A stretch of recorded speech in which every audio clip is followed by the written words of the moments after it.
Una de las principales aplicaciones de los mecanismos es el generar movimientos controlados.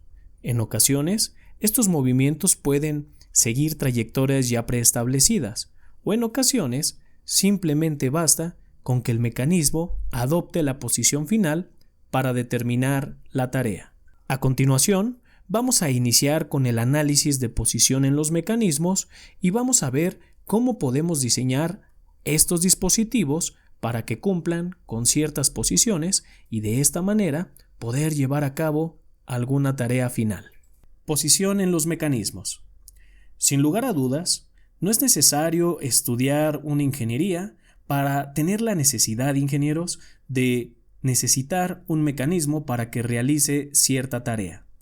Si bien es cierto, una de las más grandes prestaciones que tienen los mecanismos es que nos permiten llevar a cabo movimientos calculados. Es decir, cuando nosotros deseamos que algún elemento adopte alguna posición o que vaya por alguna trayectoria, en ese momento es donde nosotros comenzamos a determinar la posición de estos mecanismos. Podemos hacer cálculos para que adopte las trayectorias finales o la posición final que nosotros buscamos, o incluso, si queremos ir más allá, podemos calcular un mecanismo para que no solamente adopte una posición final, sino para que también siga o se adapte en gran medida a una trayectoria. Eso ya es algo más aventurado, pero desde luego que se puede llevar a cabo. A continuación, vamos a comenzar con la posición en los mecanismos, antes de iniciar con el tema de las velocidades y de las aceleraciones. Sin embargo, vamos a iniciar esta plática con algunos conceptos que nos van a ir sirviendo para poder comprender cómo llevar a cabo estos cálculos de posiciones. Primero, ingenieros, tenemos que determinar qué es una posición. Y cuando nosotros hablamos de una posición, ingenieros, en algún plano o en el espacio, podemos decir que es un punto espacial. ¿Y cómo podemos representar esa posición, Inges? Eso se puede representar a través de algo que se conoce como vector de posición. En la pantalla se muestran dos casos. En el primer caso se muestra un eje coordenado, como se puede apreciar, donde los ejes son X y son Y. Aquí nosotros podemos apreciar que hay un punto A y que para nosotros poder dictaminar en qué posición se encuentra A, es necesario nosotros trazar un vector de posición a partir del origen.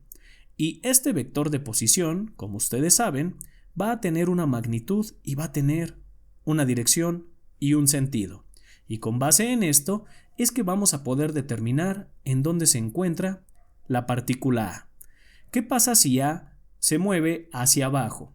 Si A se mueve hacia abajo, ingenieros, este vector de posición seguramente va a ser más corto, pero también va a cambiar su dirección. Probablemente el sentido se mantenga, pero aquí lo importante es ver cómo A va a seguir siendo representada mediante un vector de posición. Tenemos dos tipos de coordenadas, ingenieros, principalmente en el estudio de los mecanismos, porque hay muchas coordenadas para otro tipo de estudios. Aquí, las más utilizadas son las coordenadas cartesianas y las coordenadas polares. Las cartesianas, como se puede representar, están compuestas por una ordenada y una abscisa, y con base en puntos ordenados es que nosotros vamos a poder determinar la posición a través de un vector de posición de alguna partícula. Sin embargo, cuando nosotros hablamos de coordenadas polares, nos referimos a coordenadas donde está involucrada la longitud de este vector, pero también su dirección. Y esta dirección, ingenieros, se representa mediante el ángulo con respecto a alguno de los ejes que nosotros tenemos como ejes de referencia. Por otro lado, ingenieros, puede darse el caso, como se muestra aquí en la figura B, donde a nosotros nos interese encontrar la posición de A, pero mucha atención, no con respecto a un eje cartesiano global, sino probablemente con respecto a un eje de cartesiano local, como puede ser esta X minúscula y esta Y minúscula. Acabamos de introducir dos conceptos que son fundamentales aquí: un sistema global y un sistema local. ¿Y cuál es la diferencia uno del otro? El sistema principal nosotros le vamos a llamar sistema global, y de todos los sistemas o subsistemas que haya dentro de este sistema global, nosotros les vamos a llamar sistemas locales. Entonces, un sistema global puede tener más de un sistema local, y aquí nosotros lo podemos apreciar. Como pueden ver, el sistema global es el mismo que nosotros tenemos en la figura en A. Vean cómo está representado con la X mayúscula y con la Y mayúscula. Sin embargo, se dibujó otro sistema que es un sistema local y, como se puede apreciar, va relacionado con la X minúscula con la Y minúscula. La diferencia entre estos sistemas en esta ocasión es que hay una rotación. Si ustedes pueden observar la diferencia que hay entre el eje de la X mayúscula, que es el sistema global, y el eje de la X minúscula del sistema local, es un ángulo de giro. En este caso es el ángulo delta. De esta manera, ingenieros, es que nosotros podríamos localizar, mucha atención, este punto A o la posición de esta partícula, pero podría ser con respecto al eje coordenado global o con respecto a los ejes coordenados locales. Si nosotros lo hacemos con respecto al primer sistema, pues basta con encontrar su ordenada y su abscisa, o en su defecto, la longitud del vector con la dirección. Sin embargo, ingenieros, si nosotros queremos encontrar esta posición con respecto al eje local, va a ser necesario hacer una transformación. ¿Y esa transformación cómo va a ocurrir? Pues va a ocurrir de la siguiente manera. Si nosotros queremos expresarlo, como pueden ver, el vector de posición o la coordenada en X con respecto al sistema global, vamos a tener que es R coseno de delta. Es decir, ingenieros, es el vector de posición o la coordenada en X con referencia al sistema local por el coseno del ángulo en el cual se giraron ambos ejes cartesianos, menos RY, como se puede apreciar, es la coordenada del vector de posición en Y minúscula, es decir, la coordenada en el sistema local, por el seno de delta. De manera muy similar, se va a obtener la coordenada del vector de posición en Y, como se puede apreciar con esta ecuación. Funcionan de manera muy similar. Entonces, a esto que nosotros estamos haciendo a continuación se le llama transformación de coordenadas. Estamos pasando coordenadas de un sistema local a uno global, o podría ser algo así como viceversa. Sin embargo, ingenieros, hasta ahorita nosotros solamente hablábamos de posición, pero existe un término que en ocasiones puede llegar a ser confuso, que se llama desplazamiento. Vamos aterrizando algunos conceptos. Primero, necesitamos decir que la posición no es lo mismo que el desplazamiento. La posición, ingenieros, es un punto o es algún lugar espacial en algún sistema de coordenadas, ya sea global o local. Sin embargo, ingenieros, cuando nosotros hablamos de un desplazamiento, estamos hablando de la distancia en línea recta entre la posición inicial y la posición final de un punto. Pero a esto todo esto es con respecto a un marco de referencia.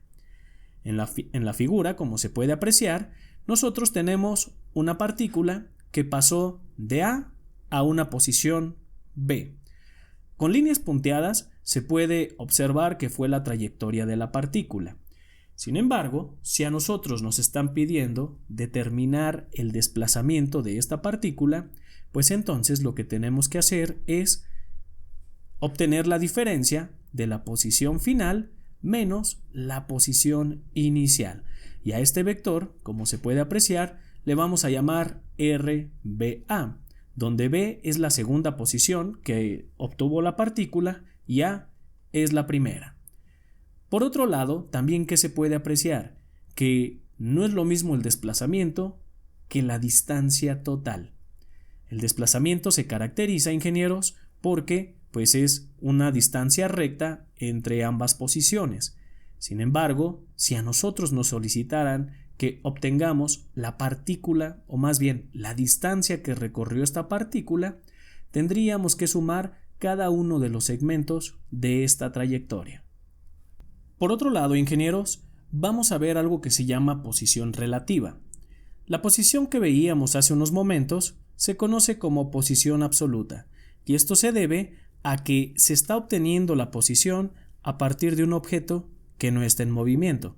Sin embargo, cuando se quiere obtener la posición de un objeto en movimiento con respecto de otro objeto que también se está moviendo, entonces a eso nosotros le vamos a llamar posición relativa. Y para muestra basta un ejemplo. Nosotros aquí tenemos la partícula A y la partícula B. ¿Y qué podemos apreciar? De hecho, este es el mismo esquema de la diapositiva anterior, solamente que ahora lo aterrizamos a través de un eje cartesiano. Entonces, a través de estos vectores de posición es que nosotros podemos determinar la posición de esta partícula. ¿Y qué podíamos apreciar? Que para sacar el desplazamiento, pues íbamos a tener la posición final menos la posición inicial. Sin embargo, ingenieros, si ambas partículas, tanto A como B, vamos a suponer que son dos, ya no son dos posiciones distintas, sino son dos partículas moviéndose. En este caso, si ambas partículas se están moviendo y yo deseo obtener ese desplazamiento, entonces vamos a llamarle un desplazamiento relativo. ¿Por qué? Porque ambas partículas están en movimiento. ¿Y cómo podemos obtener ese desplazamiento negativo? Pues de manera muy simple. Como ustedes pueden apreciar, ingenieros, aquí nosotros tenemos el vector de A, el vector de B y tenemos el vector de desplazamiento BA. Entonces, como pueden ver, se nos acaba de formar un triángulo con el cual podemos hacer una suma vectorial. Es decir, chicos, vean, nosotros vamos a tener el vector en B que va en esta dirección. Observen cómo va exactamente en la misma dirección. Sin embargo, ingenieros, el vector de A nosotros lo vamos a expresar como menos RA. ¿Y a qué se debe esto? A que vean cómo invertimos el sentido de RA. El sentido va hacia arriba y ahora va hacia abajo. Y para finalizar, cerramos esta sumatoria con el desplazamiento, que es la distancia que hay de B a A. Y vean cómo lleva exactamente la misma dirección. Seguramente se estarán preguntando qué hubiera pasado si mantenemos con el signo positivo el vector en A. En realidad llegaríamos al mismo resultado. Este vector efectivamente cambiaría, pero no se satisface esta ecuación. Tendríamos que plantear otra ecuación, pero se plantea muy simple y lo vamos a hacer más adelante. ¿Qué se puede apreciar, ingenieros? Que gracias a esta configuración que nosotros tenemos es que vamos a poder llevar a cabo esta sumatoria vectorial. ¿A qué me refiero con ello? Observen. ¿Están de acuerdo que la sumatoria de este elemento más la sumatoria de este elemento que me va a dar como resultado a este elemento que tenemos aquí?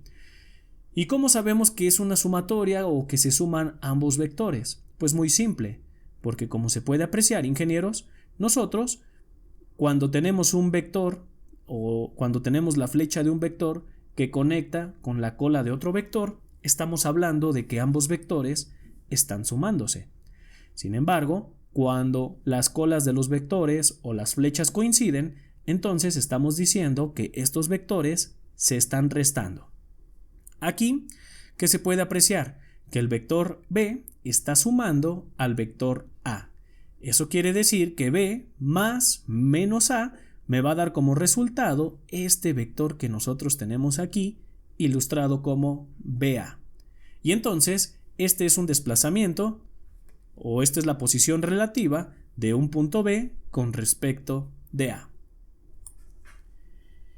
Es muy importante que nosotros conozcamos los tipos de desplazamientos o de movimientos más bien que puede tener un mecanismo. Y vamos a iniciar con el más simple de todos, la traslación.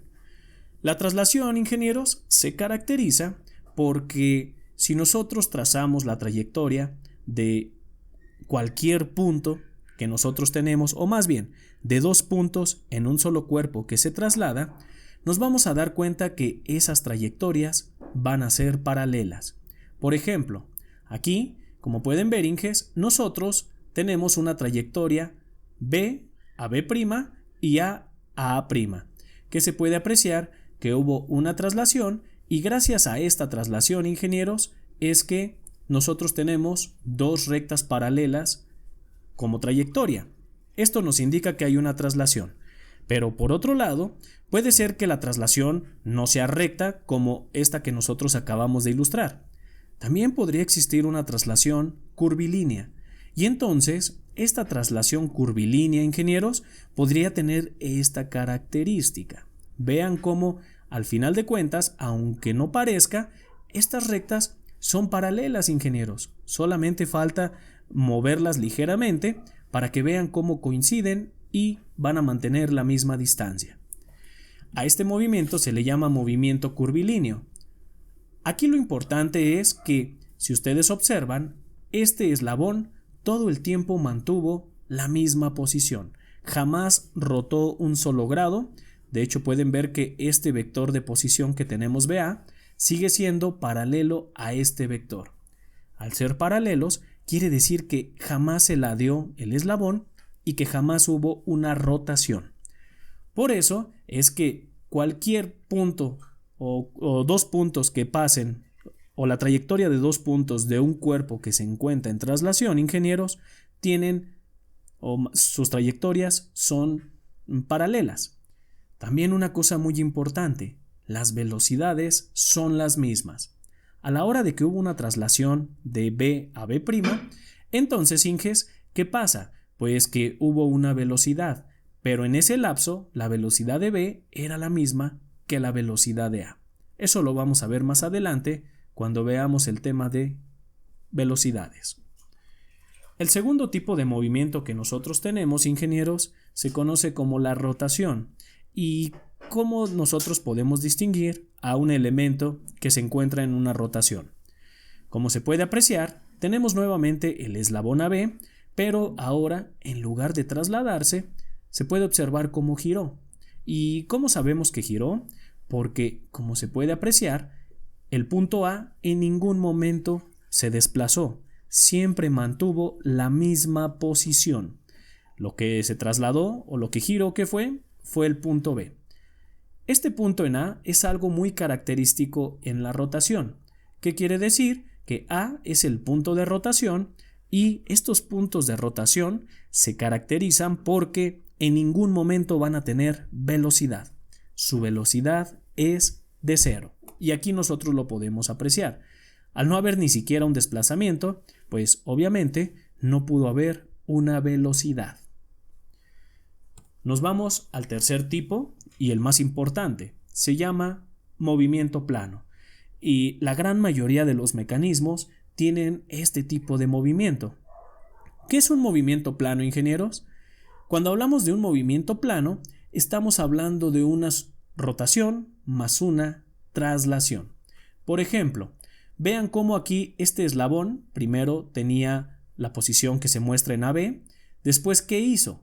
Después se trasladó y después, una vez que se trasladó, rotó. Y esta es la posición final del mecanismo. ¿Qué se puede apreciar, ingenieros? De que hubo una traslación, pero a la vez también hubo una rotación. Y cuando eso ocurre, entonces estamos hablando de un movimiento plano. Actualmente estamos viendo cómo primero se trasladó y después rotó. Esto no es una regla. Primero pudo haber rotado y después se pudo haber trasladado. Cualquiera de los dos movimientos, al ser una sumatoria, hay que recordar que es algo conmutativo. Entonces, ingenieros, no importa si primero se traslada y después rota o viceversa. Por otro lado, vamos a ver algunos teoremas y corolarios. El teorema de Euler indica que el desplazamiento general de un cuerpo rígido con un punto fijo es rotación alrededor del mismo eje. Como nosotros ya lo habíamos visto, en una rotación pura, uno de los ejes jamás se desplaza y todo va a girar alrededor de él, como se puede apreciar aquí en el punto A. Por otro lado, tenemos el teorema de Charles y nos dice que cualquier desplazamiento de un cuerpo rígido equivale a la suma de la traslación de cualquier punto en él y la rotación alrededor del eje que pasa por ese punto. Y aquí estamos hablando ahora de un movimiento plano. ¿Por qué? Porque estamos hablando de la sumatoria de una traslación más una rotación en estos elementos. Por lo tanto, te invito a suscribirte a este canal y ver cada una de las listas de reproducción que aparecen en él. Seguramente van a ser de gran utilidad en tu estancia como estudiante de ingeniería. Así que regálanos un like, comparte los videos y te deseamos mucho éxito. Que la fuerza te acompañe.